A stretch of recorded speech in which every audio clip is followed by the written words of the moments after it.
Welcome to NanoBites, bite-sized videos to help you understand complex nanotechnology topics. In this episode, we'll discuss photolithography, a nanofabrication technique used to make complex patterns on silicon wafers with light. In the word photolithography, photo means light, and lithography means to write. Photolithography can produce integrated circuits that hold transistors, resistors, and capacitors, all needed to make your devices function and hold memory. To produce such tiny feature sizes, the environment you work in has to be very controlled.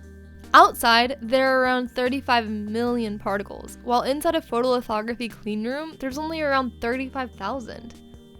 You have to enter the cleanroom in a bunny suit to control contamination.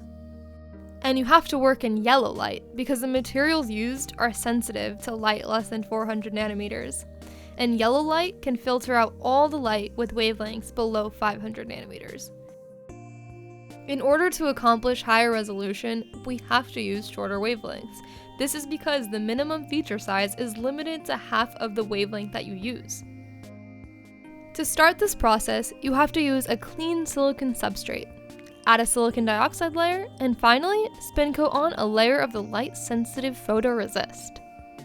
Then, a photomask with the desired pattern is placed above the layers, and UV light is condensed onto it and projected onto the photoresist.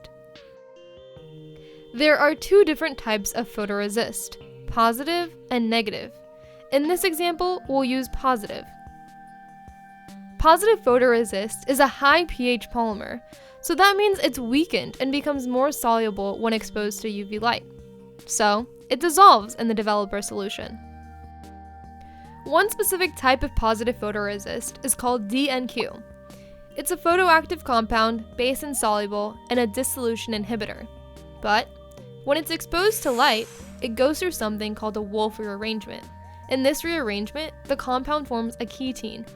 This ketene reacts to water and forms base-soluble indene carboxylic acid. An acid etch, like hydrofluoric acid, removes the silicon dioxide in the exposed regions, transferring down the pattern that was on the photoresist. Then, the positive photoresist is washed away with acetone. Using the same photomask pattern we did with the positive photoresist, we can get a different pattern using the negative photoresist. Unlike positive photoresist, the areas exposed to UV light on the negative photoresist are the ones that stay. Why does the negative photoresist become insoluble with light? It's because negative photoresist is made up of epoxides, which cause photoactivated cross-linking when the UV light hits it.